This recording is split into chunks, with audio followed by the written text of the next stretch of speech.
안녕하세요. 미래를 설계하라. 경제잡학사전 진행의 노무아입니다. 9월 15일 경제잡학사전 시작해보도록 하겠습니다. 오늘은 윤자빈, 정다운 아나운서와 함께합니다. 안녕하세요. 안녕하세요. 네, 그럼 간밤 미증 시상 먼저 짚고 넘어가 보도록 할 텐데요. 자빈 아나운서 전해주시죠. 네, 금요일 밤 마감한 뉴욕 증시 3대 지수는 혼조세로 마감했습니다. 미국 소비자 심리 지수가 악화되면서 산업 및 소비재 업종 중심으로 투자 심리가 약해진 반면 기술 업종은 금리 인하 기대감이 유지되면서 강세를 이어갔습니다. 다우지수 전장보다 0.59% 밀린 45,834.22에 거래를 마쳤고요. S&P 500 지수는 전장보다 0.05% 내린 6,584.29로 종가 형성했습니다. 반면 나스닥은 사상 최고 릴레이를 이날까지 닷새째 이어갔는데요. 0.44% 오른 22,141.10의 장을 마쳤습니다. 글로벌 이슈 함께 보면서 더 자세한 내용 알아보시죠. 미국의 8월 소비자 물가지수 CPI는 전월 대비 0.4% 상승했습니다. 시장 전망치를 소폭 웃도는 수준이지만 올해 1월 이후 가장 높은 수치로 인플레이션 재확산에 대한 우려가 다시 한번 고개를 들고 있습니다. 여기에 더해진 건 고용 지표입니다. 지난주 신규 실업수당 청구 건수는 26만 3천 건, 무려 2021년 10월 이후 가장 높은 수준을 기록했는데요. 고용 둔화 신호가 본격화되고 있다는 분석이 나옵니다. 이처럼 물가와 고용 모두 긴장을 높이면서 연준의 통화정책 방향성에도 변화의 기류가 감지되고 있습니다. 이번 주 뉴욕 증시는 16일부터 열리는 FOMC 회의 결과에 주목하고 있습니다. 고용시장 둔화로 기준금리 0.25% 인하 가능성은 이미 시장에 반영된 결과고요. 연내 세 차례 금리 인하 기대가 페드 점도표에 반영될지가 핵심 변수입니다. 제롬 파월 의장이 인플레이션과 고용 중 어느 쪽에 더 무게를 둘지도 관전 포인트입니다. 미국 소비 흐름을 가늠할 수 있는 8월 소매 판매 지표가 16일 발표됩니다. 시장 예상치는 전월 대비 0.3% 증가입니다. 18일에는 주간 실업수당 청구 건수도 나올 예정인데요. 최근 고용 지표에 민감한 시장의 흐름에 영향을 줄 수 있습니다. 비트코인 초창기 투자자로 알려진 윙클보스 형제가 비트코인 가격이 10년 안에 100만 달러를 돌파할 것이라고 전망했습니다. 자신들이 공동 설립한 암호화폐 거래소 제미나이의 나스닥 상장을 맞아 진행된 인터뷰에서 타일러 윙클보스는 비트코인은 금 2.0이라며 지금은 아직 1회 말에 불과하다고 강조했는데요. 비트코인이 금을 대체하게 된다면 10배 상승은 무리가 아니라는 겁니다. 한편 제미나이는 상장 첫날 공모가보다 14% 오른 가격에 거래를 시작했고 윙클보스 형제의 지분 가치는 하루 만에 약 3억 달러 증가해 24억 달러, 우리 돈 약 3조 3천억 규모로 평가되고 있습니다. 미국 IPO 시장이 4년 만에 가장 뜨거운 부활 신호를 쏘고 있습니다. 단 일주일 만에 7개 기업이 뉴욕 증시에 상장하며 2021년 이후 최다 주간 IPO 기록을 세웠습니다. 주막 퀄점은 업종 다변화입니다. 과거 빅테크 중심에서 벗어나 소비재, 핀테크, 블록체인 등으로 확대되며 시장 체력 회복의 신호탄으로 해석되고 있습니다. 수요도 뜨겁습니다. 제미니는 상장 첫날 장중 60% 넘게 올랐고요. 클라르나와 블랙록, 커비바도 기대 이상의 성과를 냈습니다. 특히 피그마우서클은 상장 직후 주가가 2~3배 급등하면서 미국 IPO 시장이 다시 기지개를 켰다는 분석에 힘이 실리고 있습니다. 다음으로 히트맵 살펴보겠습니다. 미국의 소비자 심리지수 예비치가 55.4로 집계되면서 전월보다 2.8포인트, 약 4.8% 하락했고요. 시장 예상치인 58도 밑돌았습니다. 이 영향으로 경기 민감 업종, 이른바 경기 순환주에 대한 투자 심리가 위축됐는데요. 비자, IBM, 머크, 아메리칸 익스프레스 그리고 암젠 등이 2% 안팎으로 하락했습니다. 반면 대형 기술주는 강세를 보였습니다. 테슬라 전날에 이어 또다시 7.36% 상승했습니다. 시가총액 1조 달러 이상 빅테크 기업 중 아마존을 제외한 전 종목이 상승했고요. 마이크론은 인공지능 수요 확대 기대에 4% 넘게 오르며 사상 최고치를 경신했습니다. 워너브로스 디스커버리는 전날 29% 급등한 데 이어 이날도 인수설 영향으로 16% 넘게 올랐고 파라마운트 스카이댄스도 7.6% 상승했습니다. 기술주는 강세 그리고 전통주는 약세를 보이며 시장 내 섹터별 온도차가 뚜렷하게 나타낸 하루였습니다. 이어서 주요 기업들 이슈도 함께 체크해 보시죠. 테슬라 주가가 10일 하루 만에 7% 넘게 오르며 약 7개월 만에 최고치를 기록했습니다. 뉴욕 증시에서 테슬라는 전날보다 7.36% 오른 395.94달러에 마감했고요. 시가총액은 1조 2,770억 달러로 회복했습니다. 전기차 판매 부진에도 불구하고 로보택시, 휴머노이드 로봇, 그리고 에너지 사업 등에 대한 기대감이 주가를 끌어올린 것으로 보입니다. 한 주간 상승률은 무려 13%에 달했고 시장에서는 테슬라가 여전히 기술주 중 가장 높은 변동성을 가진 종목으로 평가되고 있습니다. 다음 소식입니다. 엔비디아가 HBM 대신 그래픽용 D램을 탑재한 새로운 AI 반도체 루빈 CPX를 내년 출시합니다. HBM 대비 성능은 낮지만 비용이 적고 대량 생산이 가능해 AI 추론용 시장을 겨냥한 고효율 GPU 전략으로 풀이됩니다. 이로 인해 고성능용은 HBM, 추론용은 D램이라는 메모리 시장 이원화가 본격화될 수 있다는 분석도 나옵니다. 다음 소식입니다. 애플의 AI 전략을 이끌어온 로비 워커 수석이사가 다음 달 퇴사합니다. 그는 시리와 차세대 AI 웹 검색 시스템을 총괄해온 핵심 인물로 최근엔 개발 지연과 조직 개편으로 권한이 축소되면서 퇴진설에 힘이 실렸습니다. 애플 내에서는 최근 메타로 이직하는 AI 인재 이탈도 잇따르면서 AI 경쟁력 약화 우려가 커지고 있습니다. 다음 소식입니다. 아마존이 코드명 제이호크라고 불리는 소비자용 AR 안경을 개발 중이라고 전해졌습니다. 아마존은 배송기사 전용 스마트 안경도 준비 중인데요. 이 모델은 내년 2분기 약 10만 대 규모로 먼저 출시될 전망입니다. 아마존의 본격적인 AR 안경 시장 진출로 메타, 구글, 애플 등과의 경쟁이 한층 치열해질 것으로 보입니다. 지금까지 미증시 마감 시황 전해졌습니다. 네, 오늘 뉴욕 증시는 전반적으로 혼조세로 마감한 가운데 나스닥은 사상 최고치를 경신하는 모습을 보여준 것 같습니다. 또한 인플레이션 위험성과 금리 인하에 대한 기대감이 여전히 맴돌고 있는 만큼 이달 16일 연준 회의에서 어떤 발언이 나올지 여기에 좀 주목해 주시면 될 것 같고요. 이 같은 투자 정보와 함께 어떤 식으로 투자 이어가면 좋을지 저희 방송과 함께 살펴가시면 좋을 것 같습니다.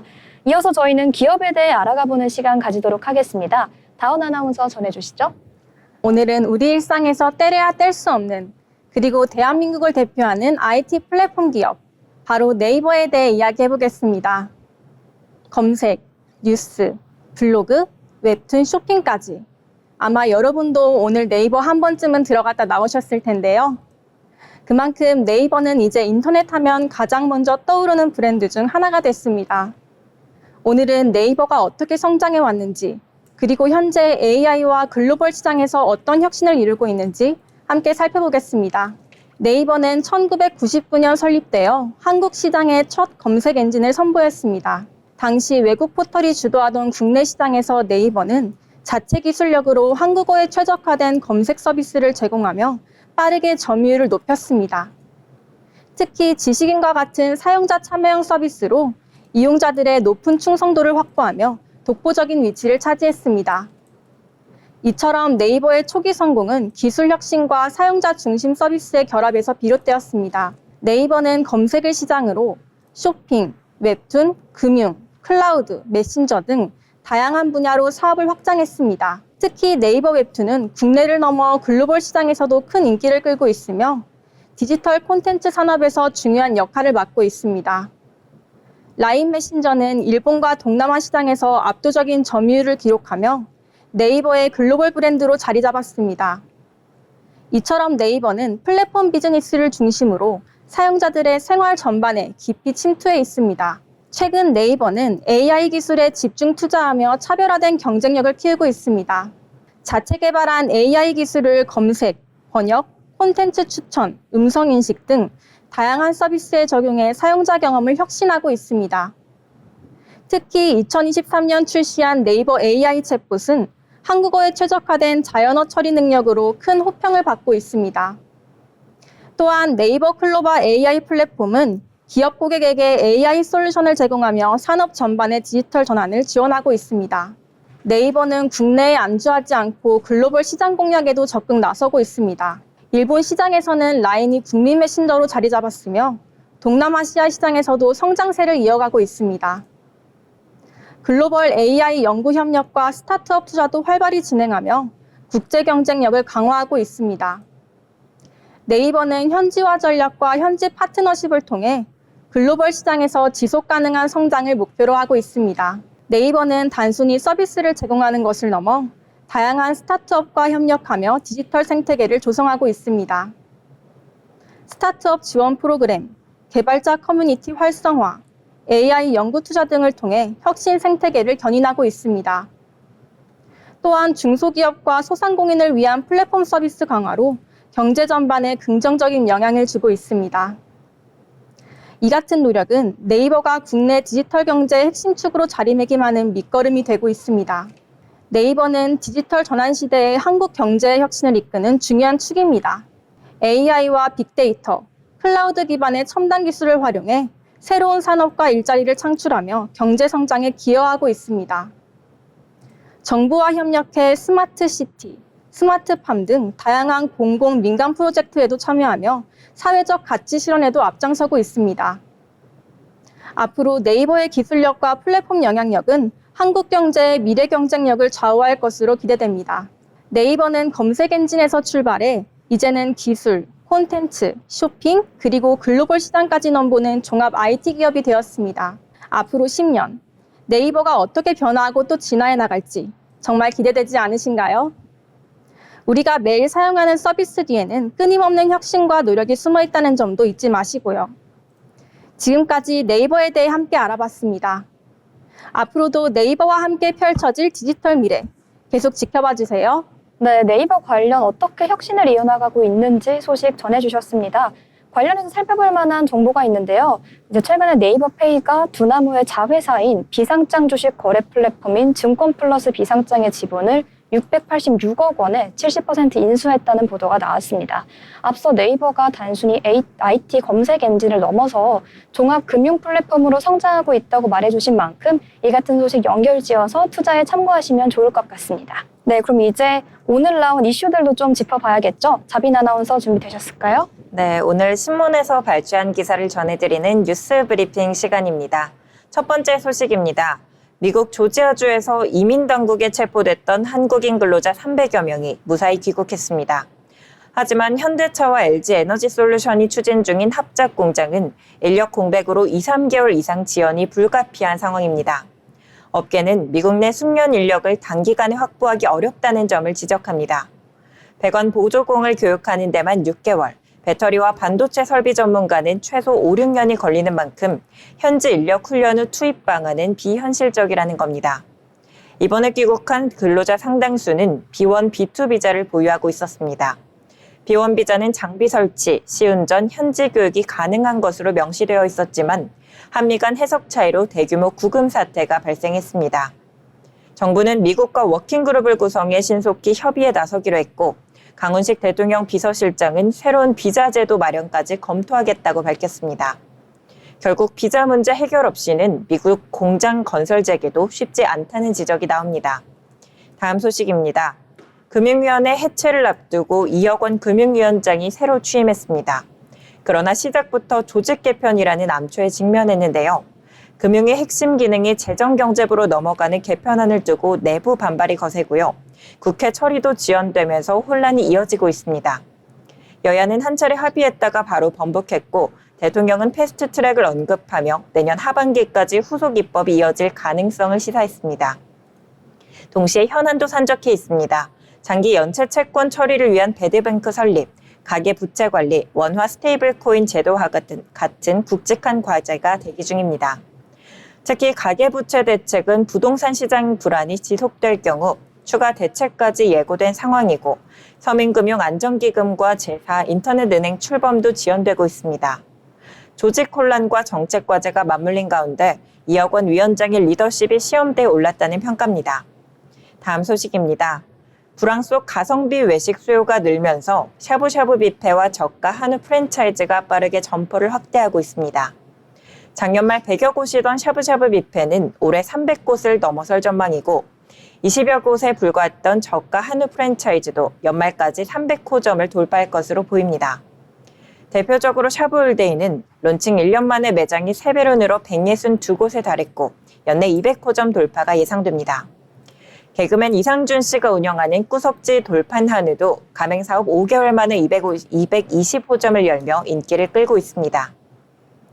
이들 브랜드는 박리담의 전략을 바탕으로 초대형 매장을 내세우고 있지만 점포당 10억 원 이상 투자비가 들어 초기 부담이 크고 유행이 꺾일 경우 투자금 회수에 어려움이 따를 수 있다는 지적이 나오고 있습니다.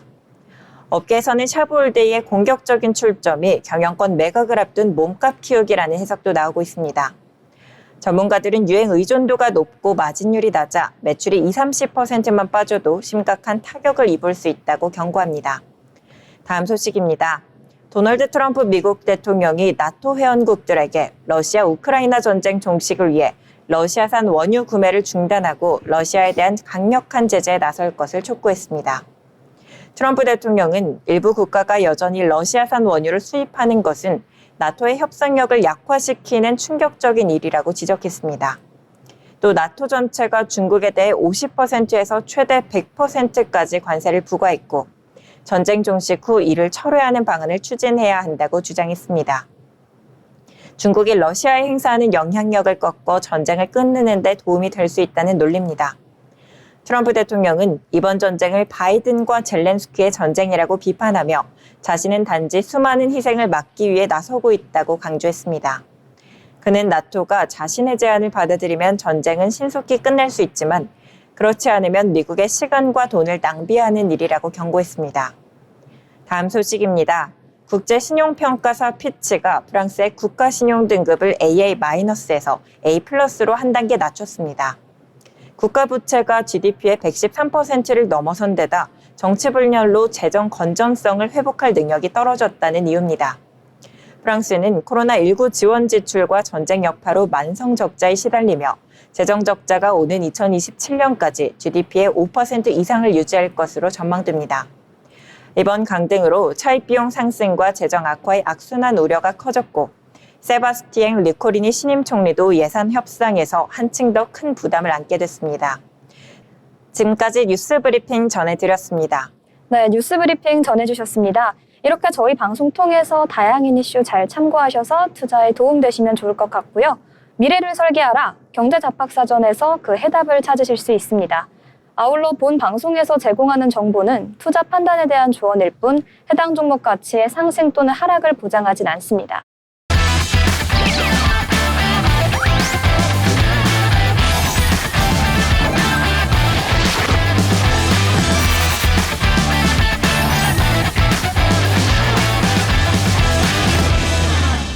네, 이번 시간에는 투자의 고수가 되고 싶은 아나운서들이 주식 그리고 경제 이야기를 나눠보는 시간입니다. 먼저 국내장 상황 살펴보고 넘어가도록 할 텐데요. 코스피가 오늘 또 한 번 최고치를 경신했습니다. 3,400선을 터치하는 모습을 보여줬습니다. 이제 오늘 코스피는 전거래일보다 11.77포인트 오른 3,407.31포인트에서 거래를 마쳤는데요. 코스피는 오전 중 차익 실현 욕구와 추가 매수의 수급 공방전에 잠시 3,390선으로 하락하기도 했지만 이내 상승 반전에 성공하는 모습을 보여줬습니다. 거래 대금 역시 높은 수준을 유지하고 있는데요. 이달 초 14조 원 수준에 머물렀던 대금은 지난주부터 상승하기 시작해서 현재는 20조 원 이상의 흐름을 보여주고 있습니다. 그래서 이날 유가증권 시장과 코스닥에서의 거래 대금은 총 20조 5,074억 원에 해당하고요. 이날 시장을 이끈 건 외국인 투자자라고 볼 수 있습니다.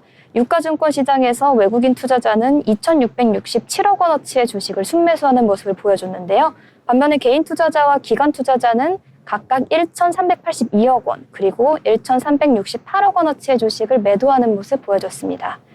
지난 8일부터 순매수세를 이어온 외국인 투자자는 이달에만 4조 9,248억 원어치의 주식을 사들이는 모습 보여줬는데요. 미국을 중심으로 한 글로벌 금리 인하에 대한 기대감이 위험 자산에 대한 선호 심리를 부추겼고 최근 정부의 증시 활성화 정책이 부각되면서 국내 주식을 선택한 투자자들이 늘어난 것으로 보입니다.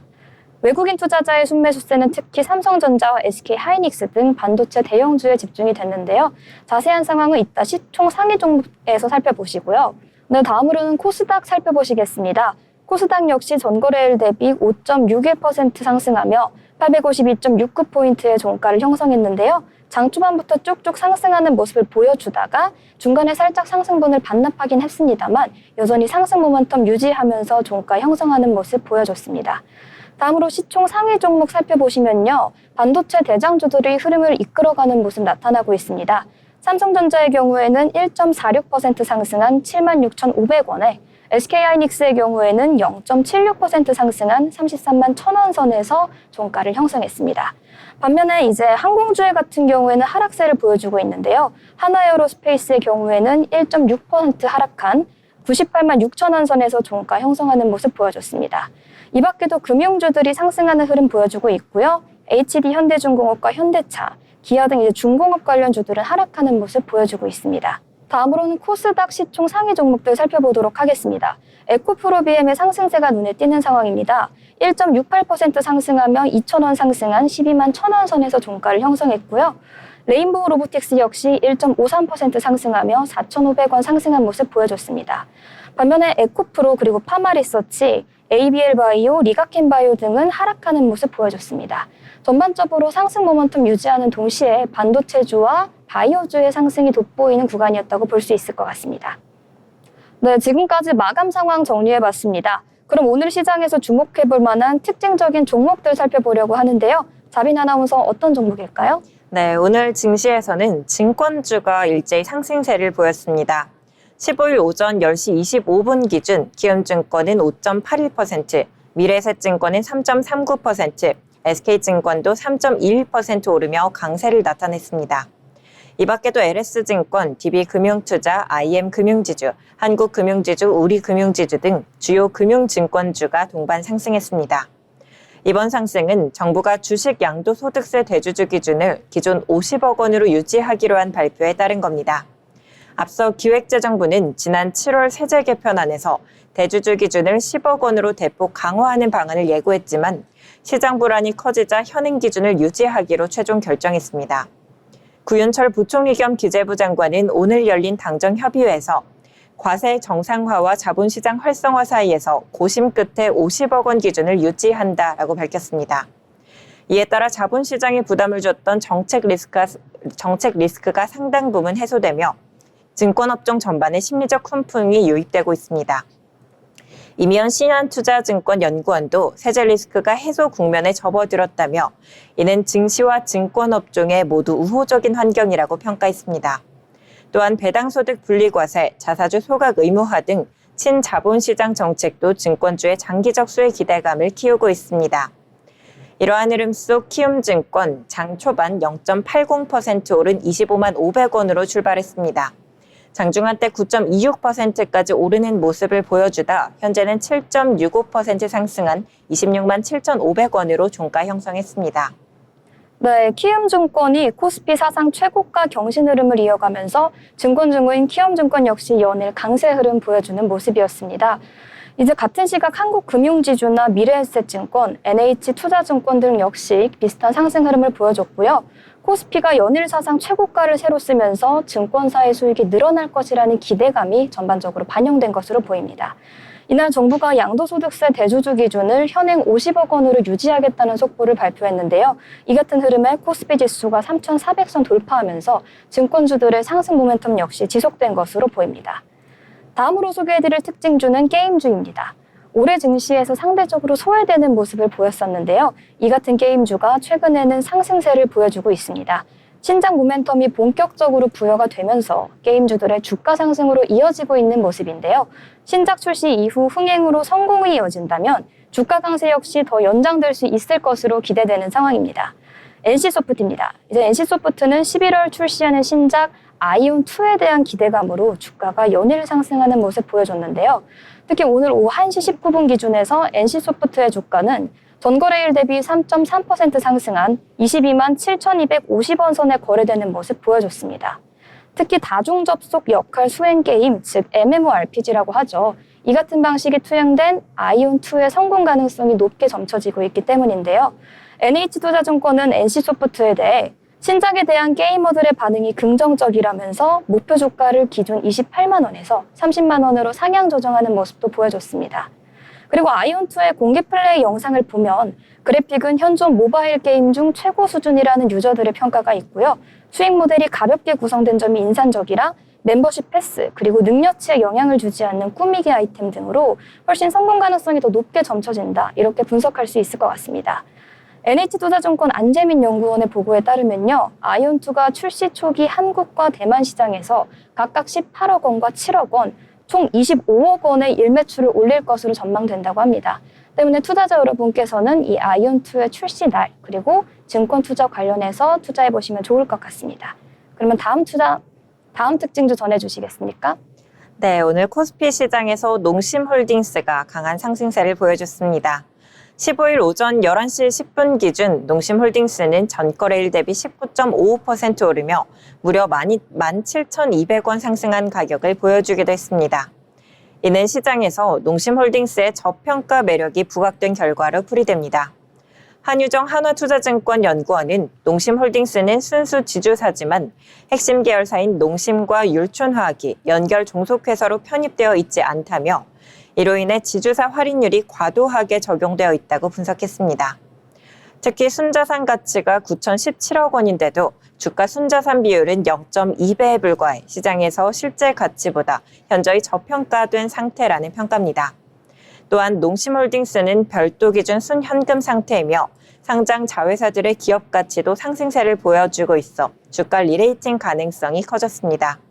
한편 자회사 농심은 최근 넷플릭스 애니메이션 K-팝 데몬 헌터스 협업 제품 흥행에 힘입어 주가가 동반 상승하고 있습니다. 농심홀딩스는 2003년 농심에서 인적 분할된 설립된 지주회사로 5개 자회사와 2개 손자회사를 보유하고 있습니다. 주요 계열사에는 농심, 율촌화학, 농심태경, 농심개발, 그리고 농심엔지니어링 등이 포함됩니다. 이러한 흐름 속 농심홀딩스, 장 초반 4.77% 오른 92,200원으로 출발했습니다. 현재는 30% 상한선 보여주며 11만 4,400원으로 종가 형성했습니다. 네, 농심홀딩스 소식 전해주셨는데요. 농심홀딩스와 관련돼서 하나투정증권이 밝힌 리포트 인상 깊게 살펴볼 필요가 있습니다. 농심홀딩스는 순수 지주자로 자회사 배당금과 브랜드 사용료를 주요 수익원으로 삼고 있는 회사라고 하는데요. 핵심 계열사인 농심과 율촌화학이 연결 실적이 반영되지 않아서 지주사 할인이 좀 과도하게 적용되어 있는 측면이 있다. 이 점 명시해 주시면 좋을 것 같습니다. 그리고 농심의 연결 편입이 가능해진다면 농심홀딩스 연결 매출과 영업이익 그리고 순이익 모두 큰 폭으로 증가할 가능성이 있는 상황입니다. 때문에 배당에 의존하는 단순 지주사에서 식품 본업을 직접 반영하는 지주사로 재평가될 가능성도 높으니까요. 이러한 점 참고해서 투자하시면 좋을 것 같습니다. 다음으로 살펴볼 특징주는 바로 SK하이닉스입니다. 앞서 코스피 시장을 개관하면서 오늘은 반도체주가 강세를 보였다 이런 말씀을 드렸었는데요. SK하이닉스가 19일일 연속 신고가를 달성했습니다. 증권가 역시 이에 대해 목표를 줄상향으로 바꿔가고 있는 추세인데요. 먼저 HBM 업황 둔화 우려에도 D램 그리고 낸드 플래시 수급 안정세가 버팀목이 될 것이다 이런 분석이 나와주고 있습니다. IM증권은 15일 SK하이닉스에 대해 내년 HBM 업황의 둔화에도 불구하고 D램과 낸드 부분은 안정적인 흐름을 보일 것이다 이런 긍정적인 전망을 내놓았는데요. 이에 따라 목표가는 기존 28만 원에서 38만 원으로 상향 조정했습니다. 투자 의견도 기존 중립에서 매수로 전환이 되었습니다. 또한 SK하이닉스는 전거래일 대비 0.76% 오른 33만 1,000원 선에서 거래를 마쳤습니다. 지난 12일에 이어 또다시 사상 최고가를 갈아치운 것인데요. 10거래일 연속 상승세를 보여주고 있습니다. 연구원에 따르면 내년에는 HBM 업황이 둔화될 것으로 예상되지만 경기 침체가 발생하지 않는 한 D램과 낸드 모두 업계 생산 증가율이 수요 증가율을 초과하지 못할 것이라는 분석 나와주고 있습니다. 또한 레거시 D램과 낸드 업황은 안정세를 보일 것이다 이런 전망도 있는데요. 내년 HBM 수요량이 약 40억 7천만 기가바이트로 올해 대비 65% 증가할 것으로 추정되는 만큼 SK하이닉스는 당분간 이런 상승 랠리 이어갈 것으로 보입니다. 지금까지 SK하이닉스 소개해드렸고요. 다음 특징주 알아볼까요? 네, 오늘 코스닥 시장에서 제닉스 로보틱스가 급등세를 보였습니다. 15일 오전 10시 56분 기준 제닉스 로보틱스는 전거래일 대비 25.66% 오르며 하루 만에 3,120원이나 상승했는데요. 이번 주가 급등은 정부의 로봇 산업 규제 완화 기대감이 반영된 것으로 풀이됩니다. 이날 이재명 대통령은 제1차 핵심 규제 합리화 전략 회의를 열고 로봇 산업을 포함한 신산업 규제 정비에 대해 논의할 예정입니다. 대통령실은 로봇, 자율주행, 그리고 데이터 산업 등 성장 산업의 발목을 잡고 있는 핵심 규제 개선이 이번 회의의 핵심이라고 설명했습니다. 이 같은 정책 수혜 기대감에 제닉스 로보틱스와 같은 로봇 관련주의 투자 심리가 유입되고 있습니다. 제닉스 로보틱스는 2010년 설립된 산업용 자동화 물류 시스템 전문 기업입니다. 반도체, 디스플레이, 2차 전지, 자동차 분야의 AMHS 솔루션, 스토커, AGV 및 AMR 등을 공급하고 있으며 공장 자동화의 핵심 기술을 보유하고 있습니다. 국내 최초로 레이저 가이드 방식 AGV의 국산화에 성공했으며 마그네틱 방식 AGV와 SRAM 기반 AMR 등 첨단 물류 로봇을 개발해 스마트 팩토리 구축을 지원하고 있습니다. 정부 정책과 산업 트렌드가 맞물리며 제닉스 로보틱스의 기술력과 성장성에 시장의 관심이 집중되고 있습니다. 이러한 흐름 속 제닉스 로보틱스 장 초반 0.08% 오른 12,580원으로 출발했습니다. 장중 한때 22%가 넘는 상승폭을 보여주다 현재는 13.13% 오른 14,220원으로 종가 형성했습니다. 네, 제닉스 로보틱스 소식 전해주셨습니다. 정부가 산업 현장의 로봇 규제 철폐에 대한 의지를 드러내면서 로봇주가 일제히 급등하는 모습 보여주고 있는 상황인데요. 이날 제닉스 로보틱스는 말씀해주신 것처럼 17.52% 상승한 14,290원 선에서 거래를 마쳤습니다. 이날 이재명 대통령이 제1차 핵심 규제 합리화 전략회의에서 로봇과 자율주행 등 신산업에 대한 규제 개선을 논의한다 이렇게 밝힌 영향으로 풀이가 되는데요. 이 같은 소식이 투자 심리를 자극해 로봇 섹터 전반의 상승으로 이어졌다 이렇게 생각할 수 있을 것 같습니다. 핵심 규제 합리화 전략회의는 신산업 발목을 잡는 규제를 해소하기 위해 신설됐다 이런 대통령 대변인층 발언이 있었는데요. 자율주행 시범 운행을 위한 실증 지역을 대폭 확대하고 산업 현장의 로봇 도입을 늘리기 위한 불필요한 규제를 일괄 정비할 예정이다. 이런 발언이 나와준 만큼 앞으로 신산업과 관련된 로봇주의 상승 모멘텀 기대해봐도 좋을 것 같습니다. 네, 이렇게 오늘의 특징도 살펴봤고요. 다음은 인물 뉴스에 대해서 살펴볼 시간입니다. 다원 아나운서 전해주시죠. 오늘은 인공지능 혁신의 최전선에 서 있는 인물, 오픈AI의 CEO 샘 올트먼에 대해 이야기하겠습니다. AI가 빠르게 발전하면서 우리 삶과 경제 전반에 큰 변화를 가져오고 있는데요. 그 중심에는 샘 올트먼과 그가 이끄는 오픈AI가 있습니다. 이번 시간에는 샘 올트먼의 경력과 비전, 그리고 AI가 경제에 미치는 영향에 대해 차근차근 살펴보겠습니다. 샘 올트먼은 미국 캘리포니아 출신으로 어릴 때부터 프로그래밍과 창업에 관심이 많았습니다. 그는 하버드 대학을 중퇴하고 스타트업을 창업했으며 이후 세계 최대 스타트업 액셀러레이터인 Y 콤비네이터의 대표로 활약하며 수많은 혁신 스타트업을 발굴하고 키웠습니다. 이 경험을 바탕으로 그는 기술 혁신과 창업 생태계 발전에 깊은 이해를 갖추고 있습니다. 샘 올트먼은 AI가 미래 산업의 핵심임을 일찍이 인식하고 AI 연구기관인 오픈AI를 이끌게 됩니다. 오픈AI는 대규모 언어 모델인 GPT 시리즈를 개발했고 그중 챗 GPT는 전 세계적으로 큰 반향을 일으켰습니다. 챗 GPT는 자연스러운 대화와 다양한 문제 해결 능력으로 교육, 고객 서비스, 콘텐츠 제작 등 다양한 분야에서 활용되고 있습니다.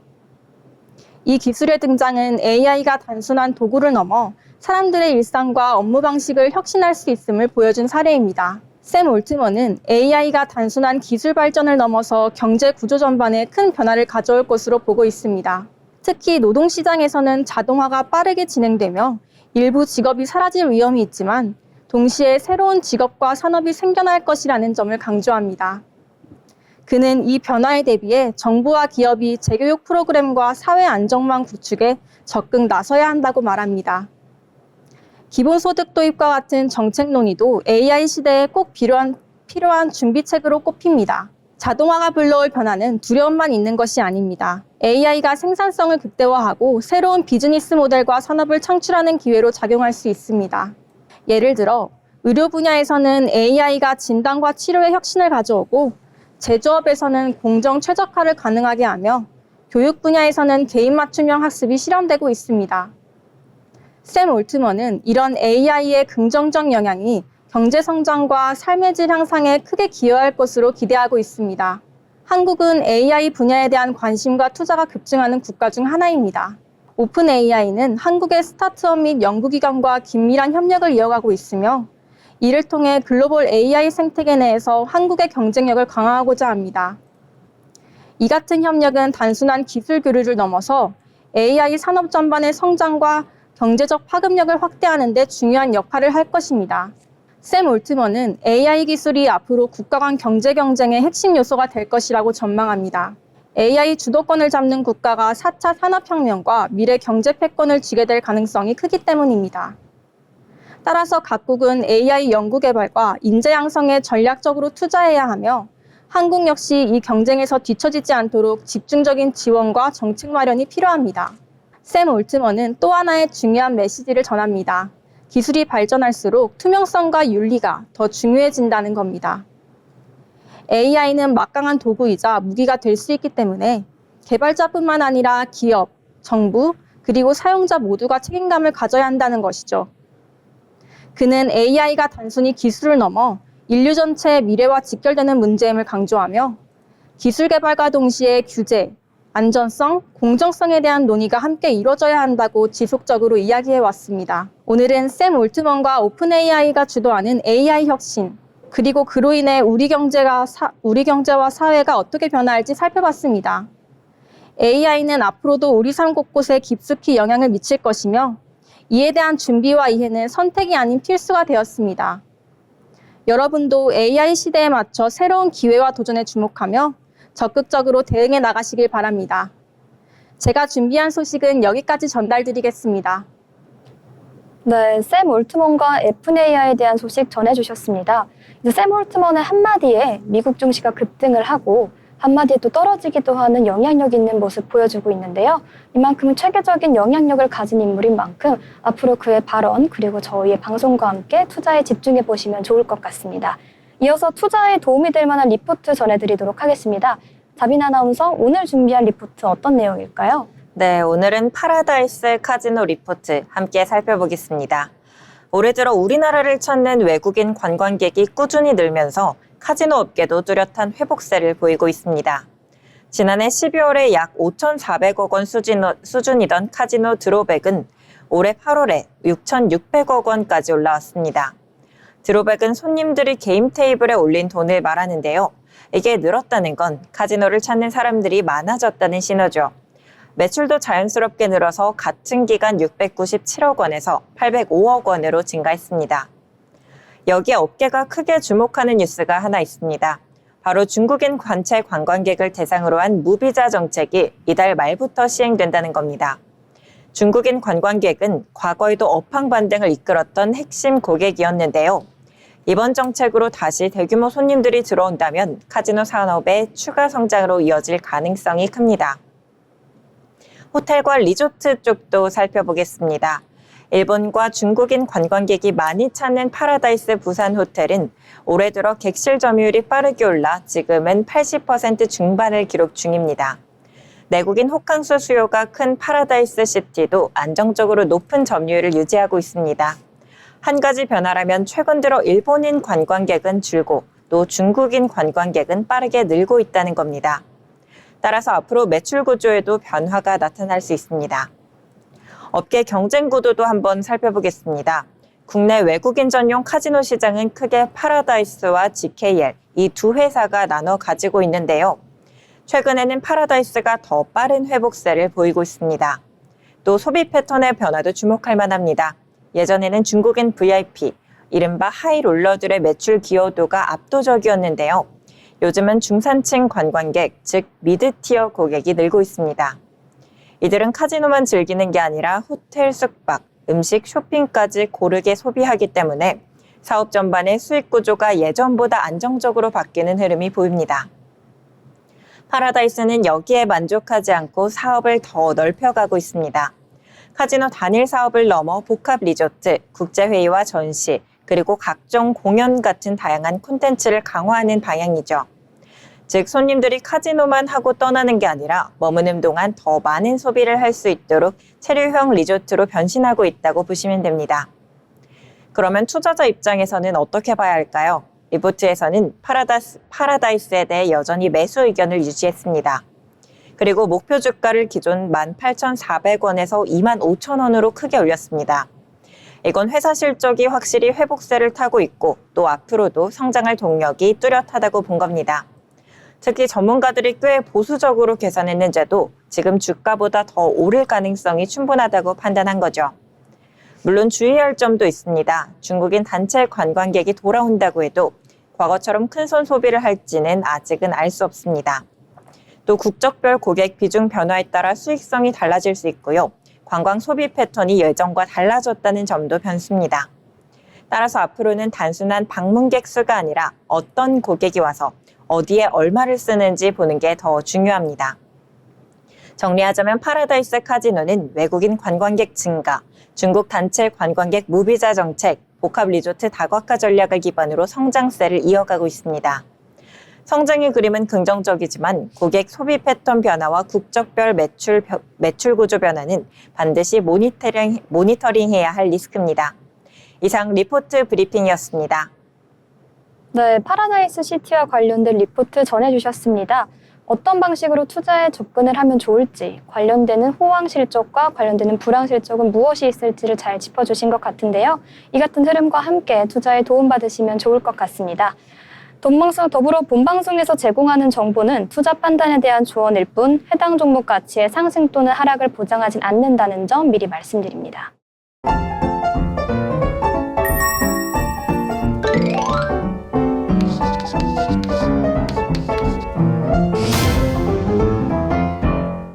네, 오늘 장을 한 줄로 정리해보는 오늘장 한 줄평 시간입니다. 그렇지만 한 줄로 정리하기에 앞서서 많은 흐름이 있었던 장인 만큼 미증시와 코스피 양대 시장에 대해서 간략히 정리하고 넘어가 보려고 하는데요.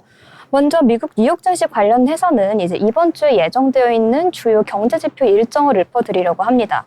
최근 뉴욕 증시는 금리 인하에 대한 기대감 속에서 꾸준하게 상승세를 이어갔었는데요. 지난주 다우지수는 3주 만에 주간 상승세를 기록했고 S&P 500과 나스닥 종합지수 역시 8월 초 이후에 가장 높은 주간 상승률을 보였습니다. 먼저 17일에는 연준의 금리 결정과 제롬 파월 의장의 기자회견이 있습니다. 이번 주 가장 중요한 이벤트로 뽑히고 있는데요. 연준은 향후 금리 전망을 담은 점도표도 공개할 예정이고 이제 지난 6월 연준 위원들은 올해 2차례 금리 인하를 예상했지만 위원 간의 의견 차는 컸습니다. 당시 파월 의장은 지금은 매우 불확실한 시기라며 전망의 불확실성을 인정하는 모습을 보였습니다. 또한 연준의 금리 결정 외에도 주간 신규 실업수당 청구 건수 그리고 제조업 지표도 발표되어서 경기 흐름을 가늠할 수 있을 전망입니다. 또한 8월 소매 판매 데이터도 공개돼서 소비자 수요를 평가하는 핵심 지표로 작용할 모습입니다. 또한 15일 월요일에는 이제 9월 뉴욕주 제조업 지수가 공개가 됩니다. 시장 예상치는 4.9포인트로 이전치인 11.9포인트에서 크게 둔화될 전망이고요. 이날의 주요 기업 실적으로는 데이브 앤 버스터스가 예정되어 있으니까 투자자 여러분께서는 주목해 주시면 좋을 것 같습니다. 그리고 16일 화요일에는 8월 소매 판매와 자동차와 가스를 제외한 소매 판매 지표가 발표되는데요. 각각 0.3%, 0.5% 증가했을 것으로 예상됩니다. 이와 함께 수입 수출 물가지수, 8월 산업생산 설비 가동률, 7월 기업 재고, 9월 주택시장 지수 등 굵직한 지표가 쏟아지는 한 주가 될 것으로 보입니다. 실적 발표 기업으로는 퍼거슨 엔터프라이즈가 있기 때문에 관련 기업 관련한 소진한 부신들은 투자에 집중해 주시면 좋을 것 같고요. 17일 수요일에는 연방공개시장위원회가 정책금리를 결정합니다. 시장은 4에서 4.25%로의 금리 인하를 예상을 하고 있는데요. 이날 MBA 모기지 신청 그리고 8월 주택 착공 허가 건수 역시 발표될 예정입니다. 기업 실적으로는 제너럴 밀스와 분리씨가 예정되어 있습니다. 그리고 18일 목요일에는 신규 실업수당 청구 건수 9월 13일 마감주 이전치 26만 3천 건이 발표될 예정입니다. 최근 노동시장 둔화 우려가 커지는 가운데 고용지표는 연준의 향후 정책 방향에도 큰 영향을 줄 것으로 보이는데요. 이날은 페덱스, 레나, 다든 레스토랑, 팩트셋, 크래커배럴 등 굵직한 기업들의 실적도 예상되어 있는 만큼 이 같은 정보 잘 참고하셔서 미증시 투자해보시면 좋을 것 같습니다. 이렇게 미증시와 관련된 일정 정리해 드렸고요. 오늘 혼조세로 마감한 코스피 시장에 대해서도 전해드리려고 하는데요. 코스피는 일단 3,400선 위에서 정규장을 마치며 4거래일째 사상 최고가를 경신하는 모습 보여줬습니다. 한국거래소에 따르면 코스피는 전거래일 대비 11.77포인트나 상승한 3,407.31포인트로 종가 형성했다고 말씀을 드렸었는데요. 장중 고점은 3,420포인트에 달했습니다. 이제 구윤철 부총리 겸 기획재정부 장관이 주식 양도소득세 과세에 대한 확대 계획을 공식 처리한 게 호재가 됐다, 이렇게 판단할 수 있을 것 같은데요. 이날 부총리는 오전 추석 민생안정대책 당정협의에서 자본시장 활성화에 대한 국민의 열망, 그리고 대주주의 기준 유지가 필요하다는 당의 입장을 고수하겠다는 전략을 내었습니다. 이에 따라 세법상 대주주의 기준을 50억 원으로 유지할 것이다, 이렇게 말하는 모습이 나왔는데요. 이 같은 구 부총리의 발언이 증시의 기대감을 불어넣었기 때문에 세제 개편안 공개 이후 정부의 증시 보양 의지에 제기된 의구심에 마침표가 찍혔다, 이렇게 분석해 볼 수 있을 것 같습니다. 이날 코스피는 개인이 1,382억 원어치, 기관이 1,368억 원어치를 순매도했고요. 외국인은 2,667억 원어치를 순매수하며 상승 모멘텀 이끌어주는 모습 나와줬습니다. 업종별로 살펴보면 증권 유통이 3%대고 의료 정밀이 2%대, 금융이 1%대 강세를 보였다 할 수 있고요. 전기, 전자, 그리고 건설, 화학, 보험 등은 강보합 강세 보였습니다. 이제 반면 운송 장비나 운송 창고는 2%대, 기계 장비나 오락문화 관련주는 1%대 약세를 보였다, 이렇게 풀이할 수 있을 것 같은데요. 종이 목재나 IT 서비스 역시 약보합에 머무르는 모습 보여줬습니다. 이렇게 혼란스러웠던 만큼 미증시와 오늘 국내 양대 시장에 대해서 간략하게 정리해보는 시간 가져보았는데요. 먼저 그럼 자빈 아나운서께 오늘의 이런 혼란스러운 장에 대한 한 줄 평 부탁드려보겠습니다. 네, 이번 주 글로벌 증시는 미국 연방준비제도의 FOMC 9월 회의에 주목하고 있습니다. 이번 회의에서는 0.25%포인트 금리 인하가 단행될 것이다 라는 의견이 지배적인데요.